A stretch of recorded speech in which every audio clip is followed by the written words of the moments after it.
All right, so we're going to start with the interpretive dance? Yes. Finish with that. No, if you finish with that. I thought that was a metaphor, the interpretive dance. We get people to imagine it, but we don't actually do it. No, we'll see. If we have time at the end and people really want it. Okay, all right. Client-agency relationship. Yeah, put your questions into Slido, including ideas for the interpretive dance.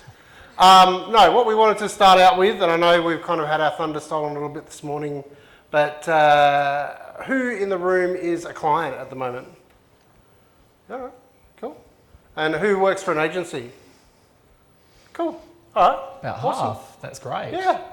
We were thinking about dividing you, but I'm glad you're all sitting together. Yeah, so clients this end, agencies this end, fight. Right? No, that's not what we're going to say at this presentation. Okay, well, you've heard my bio and you can read it up there, but just to say, when I was asked by Ryan to do this presentation, it caused me to reflect a little bit in my career. Why would he ask me to do this presentation? And then I thought back and I'm going, oh my God, I'm actually a professional client. I am never happier than when I've got 1, 2, 3, several creative agencies to work with. And why is that? Because I love it. I love working with creative people and I love having that problem that you're trying to solve creatively. So hence this presentation that we're doing today. I do come from the Australian Centre for Business Growth. We are part of UniSA, but not in the sense that you may think that we're non-academic. We teach CEOs, MDs and business owners of SMEs, small to medium enterprises, how to grow their companies. We market direct to them, so we live and die. We have the full marketing and sales funnel. We earn revenue, we have to spend it to make more revenue, otherwise we won't survive. So hence why I have a digital agency within UniSA. We're operationally independent. Cool, and I run said digital agency, so we did my intro before. We've been the Centre for Business Growth's digital agency for 2.5 years. And the reason we asked Richard to help out with this presentation is actually because the feedback from the last couple of years, people said, hey, I'd really like to probe into how I can be a better client, how I can work better with my agency, those kind of things. So we'll answer any questions that come up along the way today. But I've been running Refuel for a bit over 8 years now, Centre for Business Growth for 2.5 years, and that's been a really good relationship, I think. Richard? We'll find out. No, it's been brilliant. Okay, so we thought we'd start with a metaphor, which is the orange, which I see to represent a creative agency. Don't worry, I've looked it up. It's an extremely positive metaphor that goes all the way back to Roman times. And I think it represents the creativity in an agency very well. But I want to kind of use it in a bit of a way to show how I've worked with agencies in the past and what my preferred way to work is.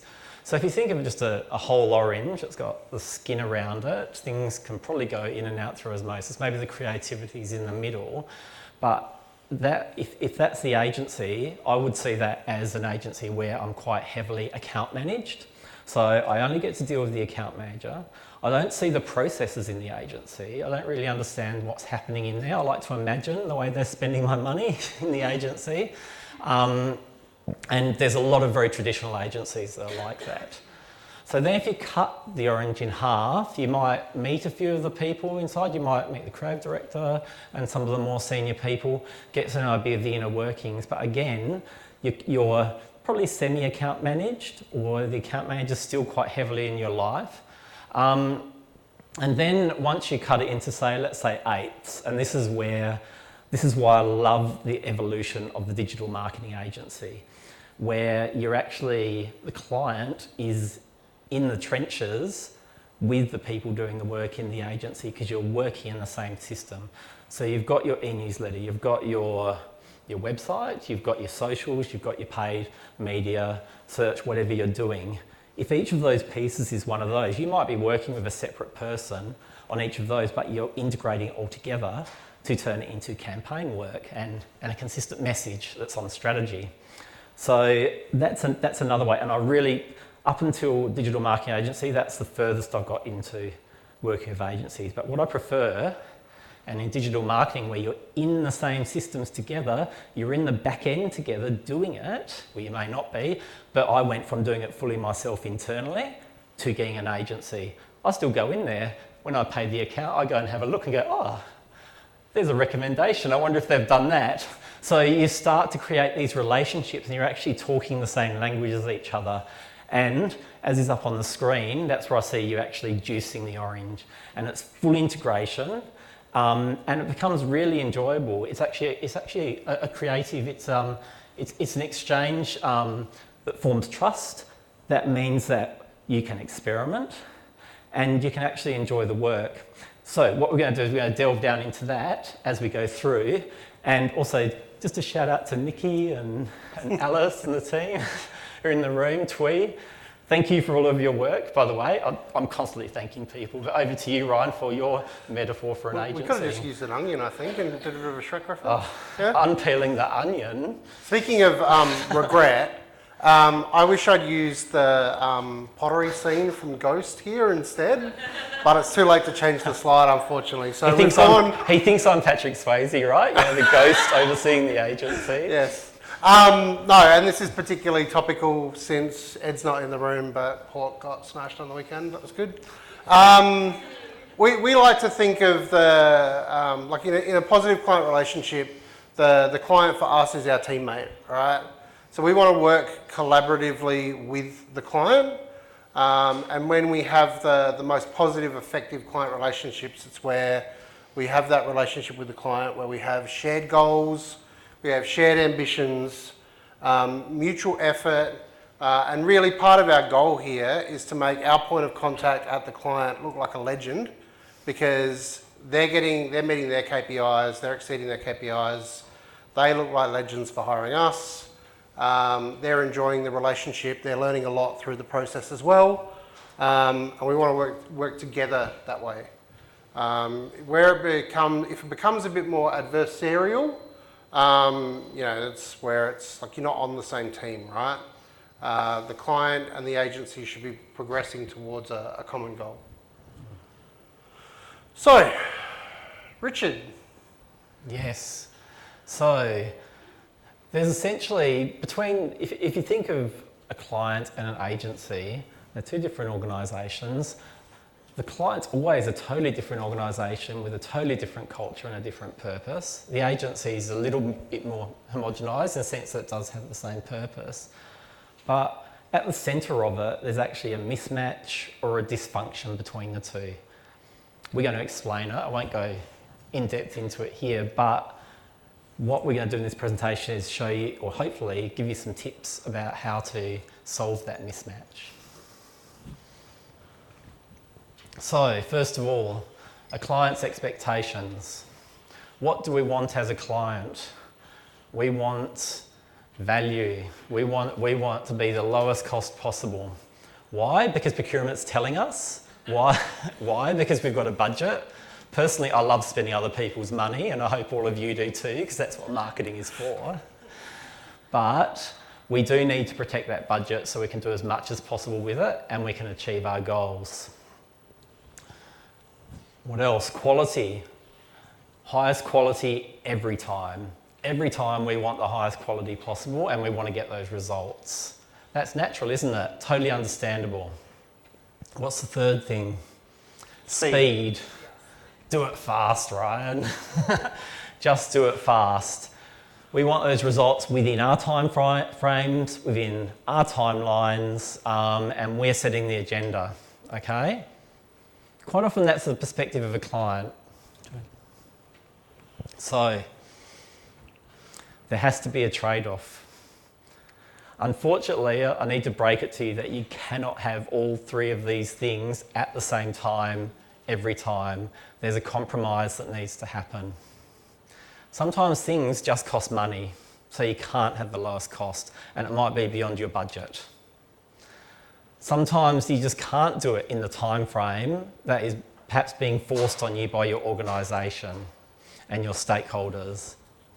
And if you have low cost and you do it fast, you're not likely to get the best quality possible. So, well, we say most people don't understand this, but when you do understand this, all of a sudden, as a client, you're more in a position of power to negotiate according to the resources, the time, and the task ahead of you. So, it's a compromise. All right, so how do you balance these out? How do you balance the quality of the work, the time you take to do it, the cost? How do you get all those to fit? So, it's a compromise philosophy. And all of these things, if you imagine some levers or some things that you move across the screen to change them, you can play with all of those. And you have to, because you won't have endless resources. So you don't have to settle for compromise every time. It may be forced on you, but when you're producing the brief or the request for proposal, please never ever do a tender for a creative agency. Always do a request for proposal. Think of these things before you put it out there, knowing that when it comes back and the proposals come back to you, those proposals will be compromises on your requirements. And then once you're flexible and you think flexibly, then you can start to achieve an excellent client-agency relationship. So this is where I step in. So our relationship with the Centre of Business Growth started with a request for proposal. And those agencies in the room will know it was one of those really annoying requests for proposals where the client just refuses to give you a budget. All right, and you're like, I don't know, okay, but like... It was my boss, no joking. Yeah, it's like, what's the expectation here? What's the goal? So we reviewed the scope, and basically the scope was huge. The wish list was massive. And we quoted it all out based on the effort to deliver the standard that was needed there. And what we didn't know at the time was that the proposal came in at about 2.5 times the budget that had been allocated for this work. But the other thing that I didn't know was that Richard actually liked that. Because that meant that he could then go, oh cool, I know how much these things are going to cost. I know that this is what I value most from the external agency. This is what I value most from doing internally. And if I've got more budget to do other things, I can add these things on later. That's great, but I got an integrated approach for the things that matter the most to me. So we went through a process of agreeing on what that final scope would look like so that it would fit within the agreed budget. And then we actually did the Centre for Business Growth's course, and for anyone who runs a business, one of the things that they teach you there was annual price indexing, and that you have to do an annual price index. So it became very easy at the end of the first year to turn around to Richard and say, this is the annual price index. I said, oh, they taught you that in the program. Yeah. Damn, we have to accept it. But so the first time that was accepted and that was fine. The second time, the conversation was, well, we actually don't want to spend any more, but we agree that we understand that you need to index this. So what we would like to do is reduce the scope to keep it at the same price instead of actually indexing the top line of the price. So we agreed to a reduced scope that would fit with the requirements, and that's worked quite well and everyone's been happy. Yeah. So let's talk about the agency's expectations. Now, the agency's expectations are not actually the complete opposite of the client expectations. Everybody at the agency wants to do great work. And the people that work in the agency, if they don't get an opportunity to do great work, they don't want to work at that agency anymore and they'll move on. They want to have great fun, because if they have a client that's constantly making them panic and fearful and stressed, they don't want to work with that client anymore. And they want great money. Agencies are for-profit businesses. We need to make profit to be able to continue to invest in the things that are going to allow us to be able to deliver better service for you. You heard in the previous presentation talking about hiring more juniors and having them deliver the services. We need to be able to get in the talent that we need to be able to deliver things to your standard. So we can't really get away from that. Those are the three things that we need in that puzzle. Now, this is a compromise, right? These things are overlapping different goals. Now, we make that compromise when we're talking to the client to make sure that we can align with the expectations. Expectation setting is the most important thing here. Make sure everybody's clear on what needs to happen. So, most agencies would be happy with clients that satisfy two of the three things. Clients that constantly come to us and they don't want to pay any money and they don't want to deliver quality work, well, they're not going to be very satisfying for most people to work with.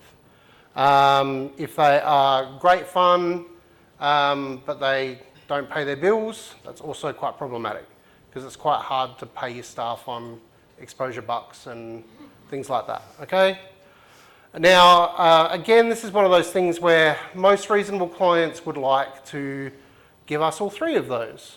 Because if you give us all three of those, then we should be able to give you our best work and get you the best results. But Richard mentioned the nasty procurement word, the budget word, and we know that these things are just not realities in the world, which is where that compromise comes in. So, what is most important about these three things? These are the three things that create what Richard and the Centre for Business Growth term a magnetic client. What is a magnetic client? That's what this. That's my rhetorical question. Oh, what is a magnetic client? Yes. Well, no, it's not rhetorical. You need to actually answer that question. But I'm asking it first as rhetoric. So, no, go to the All right, go to the next slide. Okay. Yeah. Why does it matter being a magnetic client? Magnetic clients get more resources from the agency. So if you imagine you're a client that the agency wants to work with, it's not all about the money. It's actually about working people to people. So if the people in the agency understand your brief, believe in what you're doing, love the creative they're doing for you, and want to keep on improving, which in digital marketing you're always doing because you're constantly out there experimenting, they'll put more effort in. If you're a difficult client, then you're not going to get that extra mile from the people in the agency because, surprise, surprise, they might have 10 other clients on their books. So there's decisions they're making every day about where they're going to put their attention. So when you're a magnetic client, as in things coming to you, you get more time from your agency. You get more talent, the attention, better work, and better satisfaction overall, better enjoyment in your day-to-day work. It's not even like you get a disproportionate amount of time to what you're paying for. It's those water cooler moments and those after-hour things where you're like, hey, I just saw this great idea and I'm going to file that away and I'm going to tell Richard about it on Monday. We as an agency do not like to encourage people to work after hours and to work on weekends, but you're naturally going to see something that's going to create a connection in your brain and go, that's awesome, I'm going to pitch that next week. And that's what happens when it is that magnetic client relationship and it's somebody that you enjoy working with. So, Richard, how does somebody get to be a magnetic client since you are a professional magnetic client? I try to be. I want to be a magnetic client. Do you want to cover the paying? Yeah, sure. I'll cover the paying bit. And I'll do the second one. So something that gets misunderstood quite a lot is that paying your agency actually isn't enough to motivate the people within the agency. So in some agencies, when you pay the agency, that doesn't filter down to the people that are doing the work for you. They get paid, obviously, but you don't know what the model is between the staff and the agency management. So paying the agency a load of bucks doesn't necessarily motivate those people. But the other thing to remember is not everybody is financially motivated either. So you might find that the team that you're dealing with are actually more motivated by time and more motivated by workplace flexibility. They might want, days off, finish early, flexible work hours, things like that, instead of a few extra dollars at the end of the day. So you can't assume that, hey, I pay this agency a lot of money, so they should love me. and they should do what I say when I say it. But having said that, on the client side, paying the agency on time, what they're owed, is very, very important. As is making sure that you work within the boundaries of your contract with them as well, and don't expect little bonuses or little extras over and above what's within that contract, unless it's offered freely, because I will take them. But I know. But if it is something over and above and it's worthwhile doing, get them to quote it back to you and pay the money, because the agency, I mean, we are a Centre for Business Growth, right? The agency is a business. They have to have money to pay their staff and to run an organisation. So having treating them as a supplier or just someone out there that you get things from isn't enough for a marketing person. You need to imagine what's happening inside the agency to actually start building those relationships and that understanding and that care between each other as well. There actually should be care. You're doing an amazing thing. You're creating,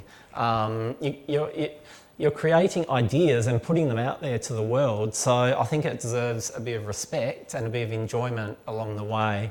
And that comes to my second point in terms of the sets of behaviours that will motivate your agency and demotivate your agency.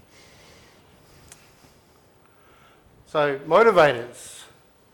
Look, one of my favourite ones here is a real commitment to creative, innovative work, because no one in an agency likes it when people constantly say no. All right, if we've got good ideas and we've got good data behind the ideas, you are paying the agency for their expertise and their knowledge, and if you constantly reject that knowledge, you're going to stop getting those ideas back, and that's going to really harm the output that you can get from that relationship. Mm. And in terms of creating those ideas, the way that you show respect is you give the agency information, you give them time. And one thing that I like to do is make sure that they're across your entire marketing plan, not just the little segment they might be working on, so they understand the context of what they're doing. But also, if you have anything you can hand over to them you've produced previously, personas, previous campaigns, market research, anything that will aid to lift the agency and bring it up to speed as soon as possible, the time that they're able to give you will actually go into the creative process and you'll get that better quality. So sometimes a marketer might go to an agency and it's like, okay, what do you want to do? I don't know the strategy yet. So the agency will have to spend time on strategy. Now you might actually budget that in, and quite often that is budgeted in. But the more that you can uplift that, the more time you'll get, and that's going to increase the quality. And so on a similar note, actually having an excellent briefing, being honest about your timeframes, being honest about your budgets. One of the constant pieces of feedback I get from people about agencies is, we told them we had $5,000 and the quote came back at $5,000. That doesn't actually mean that the agency rounded it up to $5,000. That means that the agency is trying to get you as much value for money within your budget as you can. So don't assume that there's a hidden agenda there. Some agencies there might be, but the reality is they're trying to help you meet your budget. I think the honesty part is really important. Now, Ryan and I aren't known for not being blunt. And it's really important to not be fearful of saying what your issues and your challenges are with the agency, or what your problems are with the creative, or it's not problems, we say as positives, but what can be changed, or anything at all that's creating an issue or friction between you. Get it out on the table and work it out. Don't let it just brew in the background or become a difficulty later. Easy access to decision makers. This is one of my favourite ones, because we need something approved and the decision maker has disappeared. So make sure that if you're the point of contact for the client-agency relationship and you're not the decision maker on something, that you can get access to the decision makers, because otherwise we're not going to be able to meet your time frame. My perspective on this is take as much accountability, or even a little bit more, for your job as you can. Because those decision makers are very busy people. They're not thinking about the campaign you're doing every day. So bring it as far as you can and actually plan ahead and make sure that time is available when that crunch time comes to make that decision. But make all of the little decisions along the way, because the biggest stakeholder in your campaign is you. So treat yourself like a stakeholder and decision maker. Believe in yourself, believe in your judgment, and then take it. And this is what we've created together, because that's the way you create that that to and fro within your agency, where you can actually create something special. Deliver quality feedback that can be responded to. The worst piece of feedback is, I don't like it. Like, why? What don't you like? Thank you, yes. Like, go to town on Agency, it. no. Yeah. Put your notes on it, point it out, be as descriptive as you can, because that's not just going to improve that piece of work, it's going to improve the agency's understanding of how you see your brand, how you see your work coming together, and that will mean that the next piece of work that they deliver for you will be even better. But coming back to that, the person you're working with is probably on 4 or 5 other jobs. So your job's not going to be top of mind for them. And also, and why we do like agencies we work with, if they're an SME, to go through our programs, they understand our product really well. They've been through it. But sometimes there is a churn in the talent that goes through an agency. I always take the time and effort to brief them, explain things to them. There are subtleties that you know that they will not know unless you communicate it to them. So always generously and kindly communicate with your agency partners. Where are we at to? Let's go to 6? We've talked about that. No, we talked about 6. We talked about 7. We've talked about 8. Let's talk about momentum. Momentum is a funny one in agency land. Anyone who's been an agency and client would remember those kind of projects that they've been involved with, where somebody in management just goes, we want to put this on hold. Okay, cool. Until when? We don't know. Okay, cool, yeah, all right, that's fine, we'll put it on hold, yep. And then they come back 2 months later and go, let's get this done in the next week. Oh, you help us to help you, right? So if things are dragging on, people get less enthusiastic about the project. And that's not just people within the agency, that'll go for people within the client as well. So make sure that you build that momentum and keep people motivated throughout the project. Well, just on the other side of that, the idea of deadlines is something that I have a real problem with. I think deadlines are a concept. Like I say, money's a concept too. But deadlines Can I quote you on this next week? Deadlines are an absolute concept. So if you say a deadline, it has to be real, okay? Has to be launch day, and then you've got your deadlines going up to there. If you don't have a deadline, don't set one. Why stress people out by setting a deadline? But also, talking specifically about a digital marketing space, we're on 365 days a year. We do 3 of the organic posts a week. We're always running our advertising, keeping momentum going throughout the year and actually having those good behaviours in place to put out the e-newsletters and things like that, keep everything on strategy. You should be talking every day if you've got a digital marketing agency, and keeping that momentum going and keeping the ideas flowing. Are we taking too long? Yeah, I think speed so. up. So, an example of agency motivation in digital marketing. So, interest in experimentation is a big one for us, because we look at the data, we come up with ideas. Some of those ideas occasionally might be a bit uncomfortable for the client, particularly when they have rigid university brand guidelines. But we want the client to be interested in reviewing the data, looking at what's being proposed, and understanding that they can run an experiment. It's also really important that you take the agency's feedback as well. And proud to say that Nikki gave me 15 ideas the other day for our EDM, and I think she was surprised I said yes to all of them. She probably only wanted 2 or 3. All right, so... and above all else, live the values that are inherent in having a business partner rather than a simple supplier. Have we skipped the demotivator? Yeah, we have. Wrap it up. All right. Yeah. All right. You'll have to go and have a look at the presentation. It's all right. I'm here to catch you when you fall, Richard. It's fine. Yeah. All right. Sorry. Thank you, everyone. Big round of applause.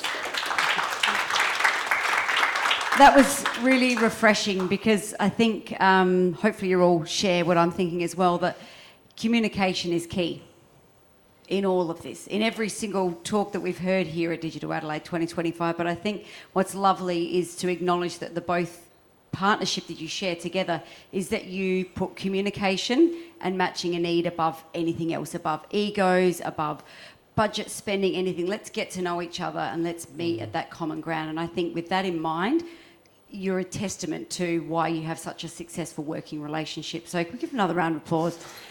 Because it's nice and it's humans respecting other humans, which I think is the best thing you can do in business. So just, if I may, unrealistic expectations. You touched on it quite a bit in small elements, but I think it goes back to that communication as well. When you're not understanding, you have your own level of expectations, not understanding someone else's from maybe an agency point of view or a client point of view. What's a good way to really get your expectations in check, like a simple solution that helps you go into have those client and agency meetings to come out with some real good tangible things to go forward with? Ask questions. If you don't work in digital marketing, you don't necessarily know how much work what you've just proposed is. So my favourite is the old, let's put 16 hours worth of work down and say we need it by 5 o'clock. It's just not going to happen. But if you go in there with a sense of curiosity and a sense of partnership and go, okay, this is what we need, what's achievable here, this is urgent, what can we do? Then quite often the agency might be able to work with you and go, look, if we make these compromises, this could be delivered quickly. What you've actually proposed in full is going to take a month, not a day. Beautifully said. Curiosity and acknowledging there's work on both ends. So when procurement's all about the lowest bid, how do you still stand out as a magnetic client? Procurement is not about the lowest bid. That is an absolute lie given to you by I'm procurement people. I'm in the messenger, sorry. I'm reading the notes. Procurement can be very powerful. I mean, I spent 20 years in government and procurement's very powerful there, and I think in large organisations they are. With procurement, it is about value, and you need to put in, when you evaluate your procurement proposals, the dollar value is only one of those. If it's a very low dollar value, remember it's a request for proposal, you're probably getting less service out of it as well. So you need to think about how big is the job and is this going to get the job done for me? So I would have the cost as only one of them. You want to see the value from what you're getting. And I think that with procurement you do need to have salience, experience in the same space. You need to make sure that it's a bit like when you're hiring someone, the fit of the employee is probably more important than a lot of other factors. And it's exactly the same with hiring an agency. It needs to be the right fit for you. Can I work with these people is the most important question. And if you say yes, and it's the most expensive bid, and it's within your budget, then the way that you score it should get that agency to come out on top. The flip side of that is like those kind of processes as well. As an agency, we're auditioning the client as well. And we have had processes before where we've pulled out or we've refused to provide a proposal because we just went, we will not be able to work with these people. We know that the attitude that they've got just won't work with our team. I've got 2 more questions for you. With agencies juggling 1 million clients, how do you get the attention and service you deserve, especially in those critical moments? We only work with Richard. He's our only client. We've only got eyes for him. Great illusion. Look, I think the contradiction here is nobody wants to be reminded that they're one of 100 clients. So don't make them feel like they're one of 100 clients. A lot of this comes down to communication again, and it also comes down to small parts of that. Like Richard mentioned, he might go into the back end of a website and see that an update hasn't been done yet, and that update is going to be done in the next 30 minutes, but it hasn't been done yet. So there's two ways of going about that scenario. One is Richard sends us an email and goes, "Hey, I'm just curious about this thing. Did you see it?" The other scenario would be the demotivating client that emails you and goes, why haven't you done this yet? And that happens quite a lot with people that you don't need as clients, right? So if you've got the Richard perspective, people want to work with you, people are happy to explain things, people like to spend time with you. They'll go to Pirate Life and have beers with you for lunch on Friday. If you are inducing panic attacks with every communication that you send in, that doesn't happen. It's an energy thing, right? Yes. Yeah. Probably, can I just add to that? I mean, my background, I've worked in PR for government and crisis communications, all that type of thing. In the digital marketing space, there is very little that is actually a crisis. It might be a crisis in your mind, but really, if you really want something to be responded to, you can go in there yourself and do it. And I actually did that myself on New Year's Day because I knew the guys would not be at work, and I actually went in and changed something because there was a comment about an ad that was up that was out of date over the new year. So my view is I don't want to stress anyone out. Is this really important? Does this matter? Can I change it myself? I'm in the same systems. That's why I love digital marketing, because I actually can have my hands in there too. But also, and Mark's probably don't want to hear this, but you need to give yourself long lead times. A big campaign, 3 months is a short time, 6 months is good, 12 months is excellent to get everything in place. If you've done integrated marketing communications, you know how complex it is. So give yourself lots of lead times. When you go back to your bosses and your stakeholders, say, I need time to do this. So sometimes you're crunched on your organisational side by stakeholders, by circumstances, by people demanding things in a short time frame. And it's up to you to manage that, not to, we're at a footy oval, not to just handball it over here and say, fix it. And if we got to do the other slide, for demotivators, one of them was around not expecting Marcoms to fix product service problems, because it can't and it won't. The organisation needs to fix those problems. You can only paper over them so long with communication. So long lead times, and be kind and gentle to everyone you deal with. Well said. Time is against us, but I'm going to try and... We've had 4 questions come in on Slido, but I'm going to try and condense 2 into 1, because hopefully they complement. As a client, how do you decide what to outsource to an agency and what to manage in-house? And as a client, would you let one agency provide all services, or would you preference having multiple agencies on board handling the different services? What type of job is it? Is it a big campaign, or is it digital marketing that goes on all year, every year? I kind of need to... Who asked that question? Do you have a particular preference? You're anonymous. Fine. Okay, so well, let's just say it's a big campaign that you're going to deploy in digital marketing. Can you just go back to the core of the question, because I've just lost it. What do you outsource and what do you not? I use multiple agencies. So in integrated communications, your digital marketing agency is not going to be able to do PR, but PR can create really good content that you can then feed in. What you learn from your experimentation and from the data analytics that you receive from digital marketing will give you some information, but every so often you're going to need to go to a market research agency. But I would say I would not be having the same agency on your books that does exactly the same thing and spreading it amongst them. You need to trust each of your agencies to do the job. You do the coordination in the background. If they need to sit in the same room and talk together, as we used to do between advertising agencies and media buyers, then you get them in the same room to talk together and actually work together. But it's a team sport. You're not running people against each other.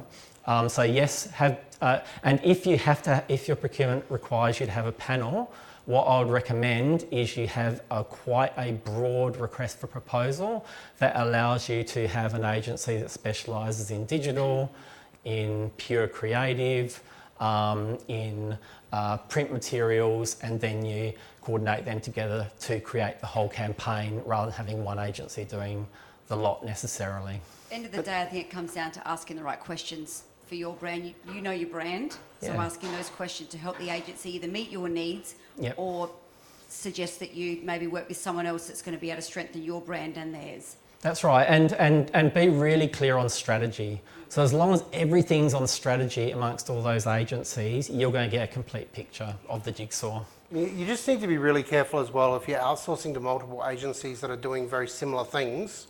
Richard just told you not to, so maybe listen to that. But if they're doing very similar things, then their scope of work has to be so crystal clear and so defined. Otherwise, it's like the old meme of the football coming down between two people who were sitting there both thinking the other one was going to get it. And there's absolutely going to be things that get missed in the scope that you thought that agency A was doing it, agency A thought agency B was doing it, agency B thought the client was doing it, and no one was doing it at the end of the day. So if there are less agencies and they're not overlapping, then give them very defined scopes of work. We've run out of time for your dance. Oh, damn, Oh, Richard. no. What a shame. And we rehearsed for so long. We did. Richard Littleton and Ryan Jones, everyone, please give them a round of applause. Thank you, gentlemen.